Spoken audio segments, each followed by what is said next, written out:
নমস্কার, আমি ঋষিরাজ। আজকে বলবো মকর রাশি নিয়ে। মকর রাশি সবার প্রথম বলি সাড়ে সাথী বেরিয়ে গেছে, বাট তাদের কিন্তু এখন যদি জিজ্ঞেস করা হয় যে কি সাড়ে সাথী তো কেটে গেছে, তারা বলবে কি কেটে গেছে, কিছুই বুঝতে পারছি না। একদম সঠিক, সাড়ে সাথী কেটেছে, একটু ধৈর্য ধরতে হবে। মন চঞ্চল করলে হবে না, মন স্থির রাখুন এক, ধৈর্য ধরতে হবে দুই, কাজগুলো এসে পড়ে আছে, ক্লিক করছে না, একটু ওয়েট করুন, অটোমেটিকলি ক্লিক করবে। শরীরটাকে সচেতন হন।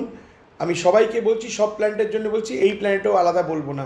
শনিদেবের যে কটা প্ল্যানেট এফেক্টেড, এবং 12টা প্ল্যানেটেরই একটা করে ফল দেয়, সব কটা প্ল্যানেট বলছি প্রিন্সিপাল ওরিয়েন্টেড লাইফ করুন।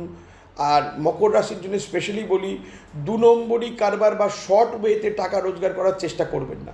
বাকি সব ঠিক আছে, মানে কোথাও দেখলাম টুক করে একটা টাকা এসে যাবে, এটা একটু করে নিই, এই জিনিসটা মাথা থেকে বার করতে হবে। স্থির হয়ে চলুন, একটু ধৈর্য ধরুন, আপনাদের সব কটা কাজ হবে। আপনারা যে যে কাজ প্ল্যান করেছেন, ভেবেছেন, ডিজায়ার করেছেন, সব কটা ফুলফিল করবেন শনিদেব। আমি নিশ্চিন্ত হয়ে বলছি, দাবি করে বলছি, আপনাদের কাজ হবে। আপনারা হয়তো বলবেন কোথায় দাদা কাজ হচ্ছে, কোথায় বলছেন ঋষিদা কাজ হবে, বা ঋষি কোথায় তুমি বলছো কাজ হবে, কিছুই তো বুঝতে পারছি না। আপনি বুঝতে পারবেন 15 এপ্রিলের পরে, এই জন্য আমি এপ্রিল মাস নিয়ে বলছি। 15 এপ্রিল পরে আপনি নিজে থেকে বুঝতে পারবেন কাজ হচ্ছে। সুতরাং মকর রাশির মানুষদের ধৈর্য ধরতে হবে। শরীর নিয়ে মোটামুটি বলবো, খুব ভালো খুব খারাপ দুটোই বলবো না। স্টুডেন্টদেরও বলবো পড়াশোনায় ফোকাস করো, একটু মনটা চঞ্চল হয়ে গেছে। বাড়ির যারা গৃহবধূ বা দিদিরা আছেন বা বোনেরা আছেন বা আমার সহবর্তী বন্ধুরা আছেন, সবাইকে আমি বলবো যে একটু পেশেন্স রাখুন, এত অধৈর্য হবেন না। কী যেন নেই নেই মনের মধ্যে একটা কাজ করছে সবসময়, সেটা ঠিক হয়ে যাবে, বিশ্বাস করুন ঠিক হয়ে যাবে। 15ই এপ্রিলটা কাটতে দিন, নতুন বছর পয়লা বৈশাখ পড়বে, আপনি বুঝতে পারবেন আমি কেন বলছিলাম এই কথাটা। যদি কোনো প্রশ্ন থাকে, আমার নিচে নাম্বার যাচ্ছে, ফোন করবেন। বুকিং করতে গেলে একদিন আগে জানাতে হবে, বিকজ আমার পরপর স্লট বুক করা থাকে অলরেডি। সুতরাং আমার আগে থেকে ফোন করে তারপরে আমার একটা বুকিং পাওয়া যাবে। সুতরাং আপনার নাম্বার নিয়ে যদি মনে হয় ফোন করে আসতে পারেন, যদি না মনে হয় এটা নিয়ে শুনে চলতে পারেন। আমি কাউকে জোর করে বলবো না, আসা না আসাটা আপনাদের ব্যাপার, আমার কাজ ইনফরমেশন পৌঁছানো। আর আপনারা খুব লজিক্যাল মানুষ, বিশেষ করে মকর রাশিদের কথা বলছি, আপনারা লজিক বোঝেন, আমি লজিক্যালি বললাম। মাথা ঠান্ডা রাখুন, বিষ্ণু সহস্রনাম, বিষ্ণু স্তোত্রম কানে ওয়াকম্যানে শুনুন। আমি এটা কুম্ভ রাশির জন্য বলেছি, আমি মকর রাশির জন্য বলে যাচ্ছি। যে রাশির জন্য যেটা লাগবে সেটা বলে যাবো। এবার আপনি বলতেই পারেন দাদা আপনি তো সব কিছুতে লজিক বলেন।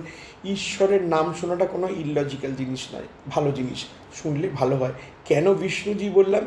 Saturn can be controlled by a lord called Vishnu.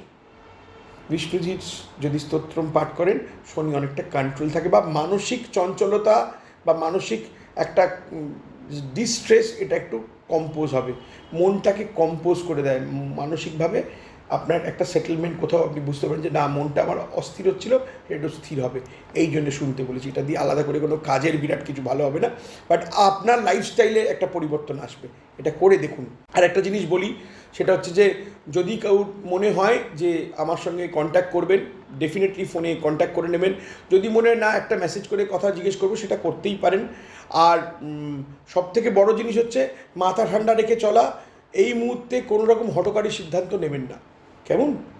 যদি কারোর কোনো প্রশ্ন থাকে, মকর রাশিদের বলছি, শুধু মকর রাশি কেন, কুম্ভ রাশি, মীন রাশি, সমস্ত রাশিদের বলছি, আপনি কমেন্টে এসে আমাকে জিজ্ঞেস করবেন, আমি নিশ্চয়ই উত্তর দেবো।